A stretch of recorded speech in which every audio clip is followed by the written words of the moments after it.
В эфире программа «Актуальное интервью». Я Андрей Погорелов, и мы обсуждаем самые актуальные и важные темы. Сегодня гость нашей студии Олег Иванников, член Совета Ассоциации по защите избирательных прав «Гражданский контроль».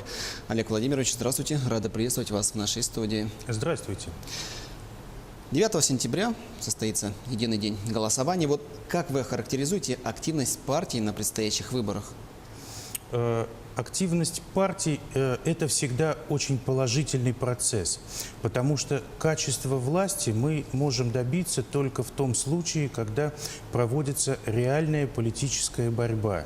Не на бумаге, а именно кандидаты через своих помощников обращаются к населению, выходят, что называется, в народ со своими предложениями, как обустроить Россию, как обустроить жизнь, свои программы предъявляют населению. Это очень интересный и полезный для общества процесс. Ну вот если говорить непосредственно о дне голосования, это будет 9 сентября. Насколько вообще дата удобна для выборов? Ведь все-таки для россиян начало сентября – это еще и период, наверное, отпусков. Да, многие еще не успели, скажем так, войти в колею рабочую. Многие общественные организации неоднократно обращались к Элле Александровне Панфиловой с предложением изменить дату проведения голосования на более позднее время.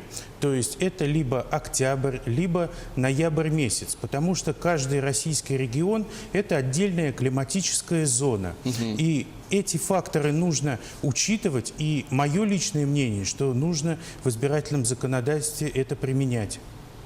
Ну вот, на ваш взгляд, какова будет явка вот, с учетом того, о чем мы сейчас говорили?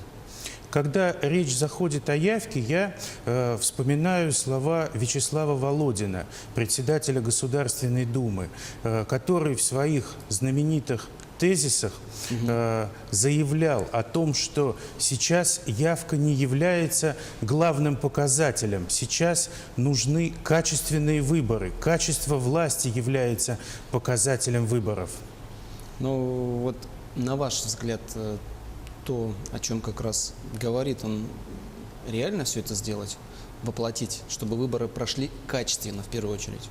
Для того, чтобы выборы прошли качественно, они должны, во-первых, проходить законно, открыто, честно. Должна быть политическая конкуренция, отсутствие политической коррупции. На мой взгляд, на территории Якутии присутствуют все вот эти принципы, о которых мы сейчас с вами говорили. И поэтому мы делаем однозначный вывод, что выборы пройдут конкурентно, честно и открыто. Олег Владимирович, ну, новая система «Мобильный избиратель», которая вот впервые была опробована в марте на президентских выборах, уже себя зарекомендовала. Насколько вот она может быть эффективна на региональном уровне? Президентские выборы задали нам очень высокую планку. Мы сделали практически невозможное. Каждый избирательный участок был обеспечен наблюдателем от общественной палаты. Общественные организации, работающие на территории Якутии, предоставляли своих лучших представителей для осуществления наблюдения на выборах.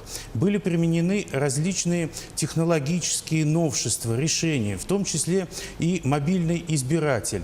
Это будет на перспективу также использоваться в предстоящих избирательных кампаниях. Ну вот кандидаты, да, помимо, наверное, ну, уже традиционных, наверное, методов рекламы, это билборды, да, вот реклама всевозможная, стали в последнее время, ну, активно использовать и соцсети. Вот есть ли какие-то вообще нарушения вот именно вот в сфере рекламы, скажем так, агитации? Агитация в соцсетях, она имеет свои очень большие плюсы. То, что агитационные материалы может получать любой участник избирательного процесса, не спеша их изучать, исследовать. Ведь сейчас многие читают программы депутатов именно из соцсетей. И поэтому развивается наша жизнь, развиваются соцсети. Многие молодые люди пользуются исключительно соцсетями. И поэтому это очень положительный опыт.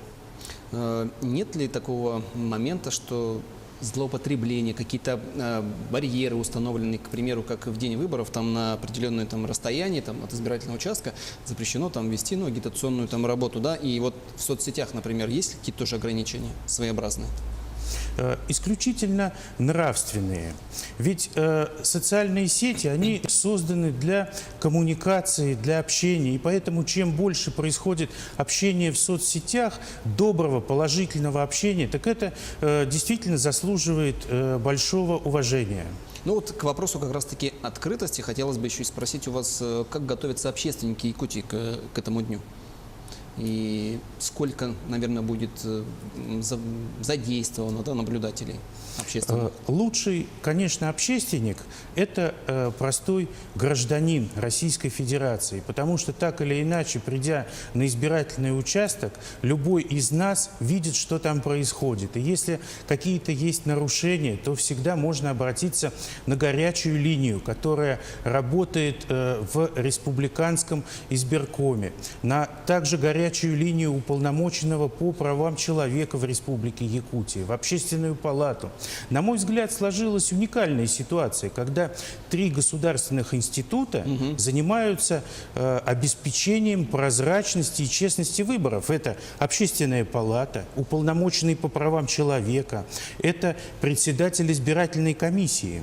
И те наблюдатели, которые на прошедших выборах были подготовлены от Общественной палаты, они значительно большими обладали знаниями, нежели наблюдатели от политических партий, потому что они проходили обучение 6-8 часов. И лекции им читали специалисты в области избирательного права.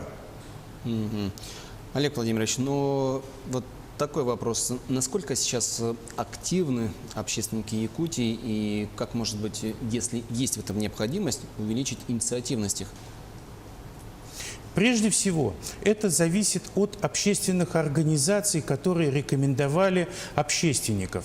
Это молодежные организации, это организации ветеранов боевых действий, потому как военные пенсионеры, пенсионеры силовых структур, они самые, что ни на есть, добровольные помощники избирательной системы и всегда готовы оказать необходимую и правовую помощь, и поучаствовать в избирательной кампании. Ну, наверное, по моему мнению, скажем так, большинство общественников – это, наверное, люди более зрелого возраста. Или же все-таки это неправильный стереотип? И насколько много молодежи у нас в рядах общественников? Ну, во-первых, для молодежи это социальный лифт. Вот, к примеру, мы возьмем студентов, которые не имеют жизненного опыта, не имеют места работы, но, тем не менее, они могут поучаствовать в качестве общественников в избирательной кампании, пройти обучение. Это же ведь жизненный опыт колоссальнейший, незабываемый на долгие годы, и поэтому в дальнейшем избирательная система Якутии, да и Российской Федерации в целом, она требует новой, свежей крови. И вот как раз студенты, которые поучаствовали в избирательных кампаниях, они могут на перспективу стать членами участковых избирательных комиссий, они могут участвовать в общественной деятельности. Это очень интересный такой, я бы сказал, хороший жизненный навык. Другую, если рассматривать категорию граждан, это наши заслуженные пенсионеры, которые, казалось бы, уже забыты всеми, ушли на покой, но здесь их приглашают принять активное участие в избирательной кампании. И, конечно, они забывают про все свои болезни, они стараются помочь, стараются поучаствовать, как можно более активно себя проявить. На мой взгляд, это очень важно вообще для многих категорий граждан. Ведь у всех общественников есть родственники, близкие, друзья. Они все коммуницируют, они общаются между собой, рассказывают, как было действительно на избирательном участке, что там было интересного, кто как себя вел. И поэтому это процесс работы с общественниками, он перманентный.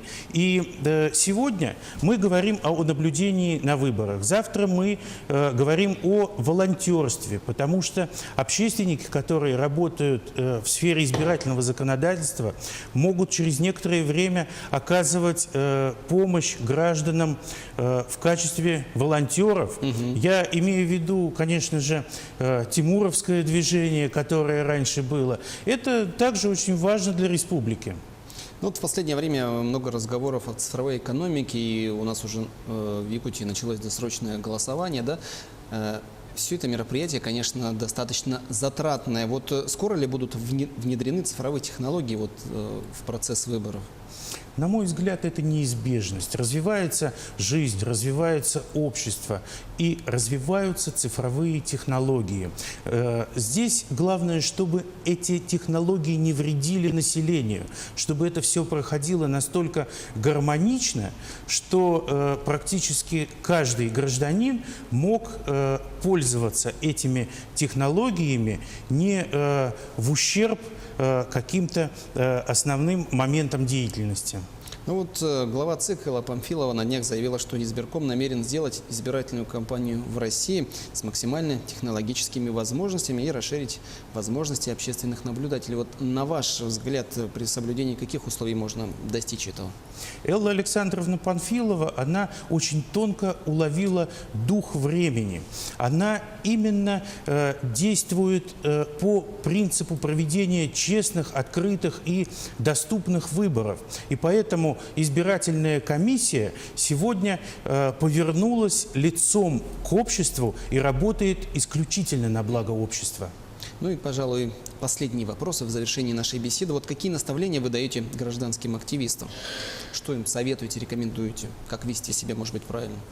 Больше читать книг по избирательному законодательству, заниматься самоподготовкой, определенным самоинвестированием в знания, потому что знания – это наше все, это поможет нам в дальнейшем более адекватно себя чувствовать в жизни.